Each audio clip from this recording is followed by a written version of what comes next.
جی بس میں یہ عرض کرنا چاہ رہی تھی کہ میں یہ پوچھنا چاہ رہی تھی کہ اسلام میں شریعت میں یہ بد دعا کے بارے میں کیا حکم ہے؟ کیا بد دعا لگتی ہے؟ ٹھیک ہے، اور بد دعا دینے سے بد دعا لگ جاتی ہے؟ نبی کریم صلی اللہ علیہ وسلم نے اس کے بارے میں بیان فرمایا کہ مظلوم کی بد دعا سے بچو، اس لیے کہ جب وہ بد دعا کرتا ہے تو عرش الہی ہلنے لگ جاتا ہے۔ اس کا مطلب ہے بد دعا کا اثر تو ہوتا ہے، تو اس لیے لازم بد دعا کا اثر ہوگا، لیکن اس کا اثر اللہ تبارک و تعالیٰ کی مرضی کے تابع ہی ہے، تقدیر کے تابع ہی ہے۔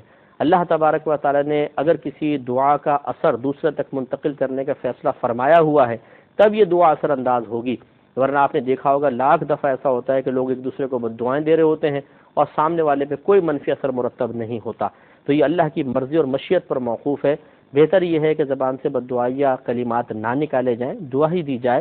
ہاں کبھی اگر کوئی دعائیں ضرر دے بھی دیتا ہے اور کسی صحیح وجہ سے دیتا ہے تو وہ دینے کا حق رکھتا ہے، دوسرے شخص کو بہرحال ڈرنا چاہیے، یہ نہیں کہ چلو جی تمہیں کیا معلوم کہ تقدیر میں ایسا ہے کہ نہیں ہے، اللہ کی مرضی مشیت پر موقوف ہے، میں تو نہیں ڈرتا ہوں۔ یہ غلط ہے۔ ہو سکتا ہے کہ آپ نے اس کو ڈسٹرب کیا، اللہ تعالی نے اس کو دعائیں ضرر کرنے دی اور وہ دعائیں ضرر واقعی اللہ کی بارگاہ میں مقبول ہو کر اللہ کی مرضی کے موافق ہو کر آپ کے لیے نقصان کا باعث بن جائے، تو اس میں انسان کے لیے ذلت کے پہلو بھی ہیں، نقصان کے پہلو ہیں، اس لیے کسی کو اس طرح